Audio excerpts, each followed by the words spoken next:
E aí, pessoal, tudo bem? Olha lá, na última aula a gente começou a falar sobre os recursos em espécie, né? E aí a gente começou falando um pouquinho sobre a apelação, vimos que a apelação é o recurso cabível contra a sentença, né? Que é aquele ato que põe fim à fase de conhecimento no primeiro grau. E aí nós paramos provavelmente nessa discussão, né, sobre o que é uma sentença, qual é o conceito de sentença relevante para o cabimento da apelação. E aí a gente segue, então, falando sobre um importante princípio do Código de Processo Civil de 2015, que é o princípio da irrecorribilidade imediata das decisões interlocutórias. Por esse princípio, pessoal, a gente tem a ideia de que o processo é feito de várias batalhas para que no final a gente tenha o resultado da guerra. Essa analogia é interessante para que vocês possam perceber que ao longo do processo o juiz vai resolvendo questões incidentais, que são as batalhas, digamos assim, que podem interferir no resultado final de uma maneira mais determinante ou menos determinante. É muito frequente que a gente tenha decisões interlocutórias no processo civil no que diz respeito à produção de provas. Muito frequentemente, uma parte pede a produção de uma determinada prova e o juiz entende que aquela prova não deve ser produzida. Ele entende que ela é desnecessária, que ela é inútil, que ela é protelatória, e aí ele indefere o pedido da parte. Agora pensem, nem sempre a negativa da produção de uma prova testemunhal, por exemplo, vai fazer com que eu perca o processo, né? Não necessariamente eu vou perder a guerra por ter perdido aquela batalha. Às vezes, pessoal, acontece de o juiz realmente entender que eu já provei o meu direito. E aí é por esse motivo, então, que ele nega a produção de uma nova prova e, a despeito de eu ter perdido essa batalha, é possível que eu ganhe a guerra. Afinal de contas, como eu já disse, outros meios de prova são admitidos e poderão fazer com que cada uma das partes se desincumba do seu respectivo ônus. Então, olha só, a ideia aqui é o Código de Processo Civil, então, traz uma série de matérias no artigo 1015 que vão ser recorríveis de imediato. Aqui eu já aproveito para adiantar para vocês a ideia do agravo de instrumento. O agravo de instrumento é o recurso cabível contra decisões interlocutórias e no Código de Processo Civil de 2015 ele é restrito a determinadas matérias. O que eu quero dizer com isso é, no Código de 2015, não basta eu saber que a decisão é interlocutória. Eu preciso conhecer o conteúdo dessa decisão para eu saber se ela é ou não agravável de imediato. E aí, então, o 1009, parágrafo 1º, vai dizer para a gente assim, olha, as questões resolvidas na fase de conhecimento, se a decisão a seu respeito não comportar agravo de instrumento, não são cobertas pela preclusão e devem ser suscitadas em preliminar de apelação, eventualmente interposta, contra a decisão final ou nas contrarrazões. Então, olha só, vamos ver se hoje a minha caneta vai funcionar. Olha lá, imaginem que a gente tem um processo que vai se desenvolvendo ao longo de um tempo. Eu tenho aqui a minha petição inicial e lá pelas tantas eu peço a produção de prova testemunhal. E o juiz, então, indefere, ele nega a produção da prova testemunhal. Veja que, vamos supor que quem pediu essa prova aqui foi o autor. O autor perdeu essa batalha, né? O autor pediu a produção da prova e perdeu. O juiz, nesse momento, proferiu uma decisão interlocutória, resolveu um incidente, não pôs fim ao processo naquele grau de jurisdição. Então, isso é uma decisão interlocutória. Só que, um pouco mais adiante, ainda na fase instrutória, houve uma perícia. E essa perícia comprovou exatamente o que o autor precisava. Ou seja, o autor venceu essa outra batalha. No final das contas, a guerra estava vencida pelo autor. A ideia, então, o Código de 2015 vai dizer, olha, quem perdeu uma batalha tem que aguardar, porque essa decisão aqui não vai ser submetida à preclusão. Vamos imaginar aqui agora uma outra situação, olha só.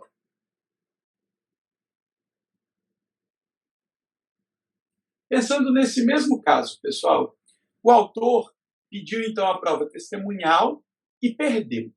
Só que quando chegou aqui no final do processo, ele também perdeu a guerra.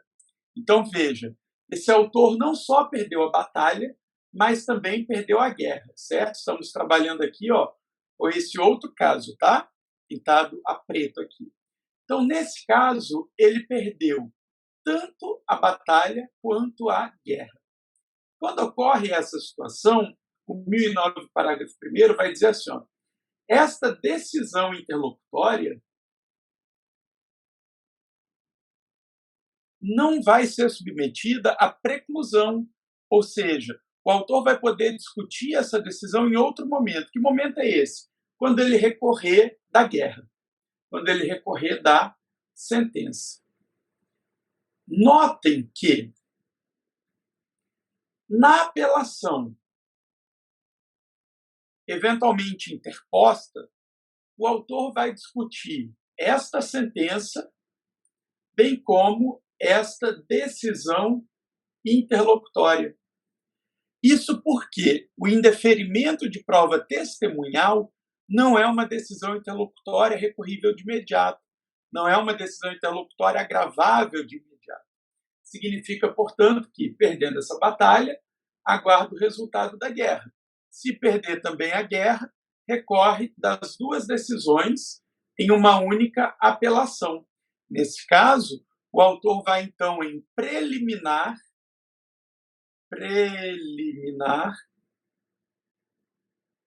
de apelação, ele vai discutir, então, a decisão interlocutória que indeferiu a produção de prova testemunhal, tá certo?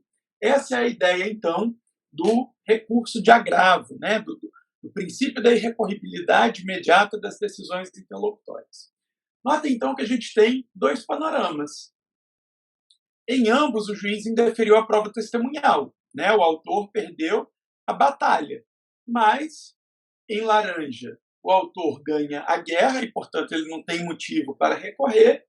Por outro lado, em preto, ele perde também a guerra. E aí, quando ele recorre da sentença, ele discute também a decisão interlocutória. A ideia é a seguinte, pessoal. O juiz, nesse caso que está pintado de preto, ele proferiu uma sentença dizendo assim, olha, autor, você não conseguiu provar o que alegou. E aí, veja, o juiz está certo. O juiz está certo ao dizer que o autor não provou o que lhe competia e, por isso, ele julga improcedente. O erro está na decisão interlocutória. É por isso, então, que o autor vai ter que discutir a decisão que foi dada lá atrás. Ele vai ter que, em preliminar de apelação, dizer, olha, de fato, eu não consegui provar o que eu precisava, mas eu não consegui provar porque o juiz lá atrás errou. E, graças a esse erro cometido lá atrás, eu perdi a guerra, tá certo? Notem, então, que não há que se falar em preclusão, correto? Olha aí, então. Se eu tenho uma decisão interlocutória com o conteúdo do artigo 1015, vai ser cabível o agravo de instrumento de imediato. Consequentemente, se eu não interponho, aquela questão vai ficar preclusa, né? Eu não vou ter a possibilidade de discutir em um outro momento. Por outro lado, se eu tenho uma decisão interlocutória que não enfrenta uma das matérias previstas no artigo 1015, não cabe agravo de instrumento, consequentemente, eu tenho que aguardar a sentença e, nessa hipótese, então, eu vou discutir quando do julgamento da apelação. Observem ainda, pessoal, que a sentença que desafia o cabimento da apelação, nós já sabemos que é a sentença num sentido formal. E eu destaco isso para vocês porque, eventualmente, nessa sentença em sentido formal, pode ter um conteúdo do artigo 1015. Às vezes, na própria sentença, o juiz indefere a produção da prova e julga improcedente, na própria sentença. Então, eu vou ter uma apelação cabível, normalmente, nesse caso, tá? Que vai, de fato, arguir o cerceamento de defesa, mas que não vai desafiar uma discussão de uma outra decisão, né? Afinal de contas, tudo foi decidido na mesma sentença. Aí veja, então, que a apelação é o recurso cabível contra a sentença, né? Já sabemos disso, e estou destacando aqui para vocês como vai ocorrer o conteúdo da sentença diante de um julgamento que seja envolvendo também uma decisão interlocutória não agravável. Ou seja, estou falando de uma apelação em que a preliminar de apelação vai discutir a decisão interlocutória lá atrás, ou também na preliminar de contrarrazões. Porque, olha só, o que pode acontecer também no processo? Vamos ver aqui. Ó. Imagina que eu peço o reconhecimento de paternidade, certo? Peço o reconhecimento de paternidade, André versus, sei lá, pai. André versus pai, correto? E aí a gente sabe que é ônus do autor a prova do fato constitutivo do direito alegado na inicial. Em decorrência disso, eu sei que eu preciso produzir uma prova pericial. Eu peço, então, um exame de DNA. Só que o juiz vira para mim e fala assim, André, eu não vou deixar fazer o exame de DNA. Mas ele marca, então, uma audiência de instrução e julgamento, na verdade, uma audiência de conciliação e instrução. Ó, a canetinha começou a ficar ruim. Instrução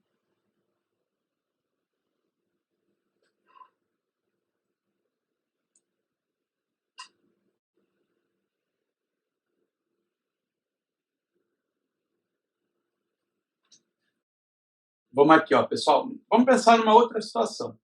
Pode acontecer de eu entrar com uma ação pedindo o reconhecimento de paternidade. Então, é um caso aqui, ó, uma causa ajuizada por mim, André, versus pai. E eu sei, à luz do artigo 373, inciso 1º do CPC, que compete ao autor a prova do fato constitutivo do direito alegado na inicial. Significa, então, que eu vou pedir aqui a produção do exame de DNA. Só que o juiz nega a produção desse exame de DNA. Em compensação, ele marca uma audiência de instrução, de conciliação, instrução e julgamento. E aí, durante essa audiência, o que esse juiz louco faz? Bota eu de um lado, o suposto pai do outro, e ele sai comparando, pessoal. Ele diz assim, ó, os olhos são parecidos, os dois têm olhos verdes, a boca é parecida, os dois têm boca pequena, os dois têm a cabeça chata e os dois são brancos. Então, considerando que tem essas semelhanças, julgo procedente o pedido e reconheço a paternidade. Olha que maravilha. Eu, André, perdi a batalha. Né? Eu pedi a produção do exame de DNA e perdi. Mas no final eu ganhei a guerra. Olha que maravilha. Né? Meu problema está resolvido? Não. Não está resolvido. Sabe por quê? Porque esse réu, esse meu suposto pai, inevitavelmente vai ajuizar, vai interpor uma apelação. E qual é a primeira coisa que ele vai dizer nessa apelação? Este juiz é louco. Louco. Esse juiz é absolutamente louco. Ele está reconhecendo paternidade por inspeção judicial. Ele está comparando as coisas e dizendo que os dois são pai e filho, né? Absolutamente incorreta a decisão desse juiz. Agora, notem que, quando o réu diz que essa sentença do juiz está errada, eu não tenho o que fazer. Eu tenho que reconhecer que esse juiz errou. E eu tenho que me precaver disso. Então, o que vai acontecer? Uma vez interposta essa apelação, eu vou ser intimado a apresentar as minhas contrarrazões ao recurso de apelação. Essas contrarrazões ao recurso de apelação são mais ou menos uma contestação, né? É a efetivação do contraditório em sede de apelação. Então, nessas minhas contrarrazões, eu vou lá em preliminar dizer assim: olha, Tribunal de Justiça, eu gostaria que essa decisão fosse mantida, afinal de contas, ela é boa para mim, eu realmente sou filho do meu pai. Mas, caso vocês entendam que realmente não existem provas suficientes da paternidade, eu quero discutir aquela decisão interlocutória. Notem, se o tribunal disser que eu não produzi prova suficiente, o problema não é meu. O problema é dessa decisão interlocutória aqui, ó, que me impediu de fazer o exame de DNA.